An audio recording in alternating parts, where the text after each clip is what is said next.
Just হিংসা করে। আর এই হিংসা থেকে তাকে ছোট করার জন্যই ট্রল করে।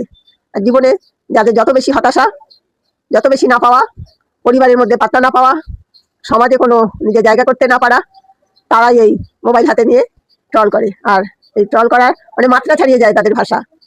কতটা নোংরা, কতটা নিচে নামতে পারে এইসব ট্রলারদের দেখলেই বোঝা যায়। সমালোচনা করাই যায়, তার কিছু আমরা খারাপ দিকটি দেখছি সেইটা নিয়ে আমরা বলতে পারি, কিন্তু সেটা একটা মার্জিত ভাষায়, যাতে অপরপক্ষ নিজের ভুল শোধরাতে পারে। কিন্তু তা তো নয়, তেরে ফুলে গালাগাল করা, মা মাসি বাচ্চা, আরো 5 মাসের বাচ্চাও বাদ যায় না ট্রলিং থেকে। তাহলে নোংরামির একেবারে নিচে নেমে যায়, তাতেই বোঝা যায় যে আমাদের সমাজটা কোন দিকে এগোয়। কিছু ট্রল ইচ্ছা করে ঝগড়া বা বিতর্ক তৈরি করতে চেষ্টা করে, যাতে পরিস্থিতি আরো উত্তপ্ত হয়ে ওঠে। মানে তারা এগুলোতেই মজা নেয়।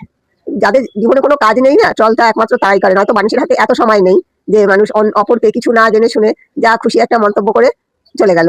নিজের এটা হচ্ছে, নিজের মোবাইল আছে, আবার বললে বলবো আমার ডেটা আমার মোবাইল, আমি যা ইচ্ছা বলবো। আরে তোকে কে অধিকার দিয়েছে মানুষকে যা খুশি বলার, আজে বাজে ভাষা বলার? আজকে আপনাদের যদি ঠিক সেইভাবেই বলা হয় তখন খুব ভালো লাগবে। আবার এই কারণে অনেক সময় ট্রল করা হয়, নিজের মতকে চাপিয়ে দেওয়ার জন্য, কারো মতামত দমন করার জন্য। মানে আমার কোনো মতামত থাকবে না, যারা দেখছে সমস্ত মতামত তাদের, তাদের মতের সাথে না মিললেই তাহলেই আপনাকে নোংরামির শিকার হতেই হবে। এটাই হচ্ছে এখন সোশ্যাল মিডিয়া। এই নোংরা ট্রলারদের থেকে কিভাবে বাঁচবেন? প্রথমত ইগনোর করতে হবে, উপেক্ষা করতে হবে, প্রয়োজন হলে ব্লগ বা রিপোর্ট করতে হবে, নিজের মানসিক শান্তিকে গুরুত্ব দিতে হবে। আর ইতিবাচক মানুষের সাথে যতটা সম্ভব সময় কাটাতে হবে, সেটা ফোনেই কথা বলুন। ট্রলিং করার মূল উদ্দেশ্যই হলো অন্যকে ছোট করা, হিংসা বা ঈর্ষার থেকে কারোর বড় হওয়া, সফল হওয়া সহ্য করতে না পারা, নিজের জীবন হতাশা না পাওয়ায় পরিপূর্ণ, সেই সব মানুষরাই ট্রল করতে। যেভাবে যতভাবে অন্যকে ছোট করা যায়, আঘাত করা যায়, অপমান করা যায়, ততই তাদের আনন্দ। মানে বিকৃত উল্লাস যাকে বলা হয়। এখন মানুষ উল্লাস, মজা খুঁজে পায় অন্যের ক্ষতি করে, অন্যকে আঘাত দিয়ে, অন্যকে দুঃখ দিয়ে।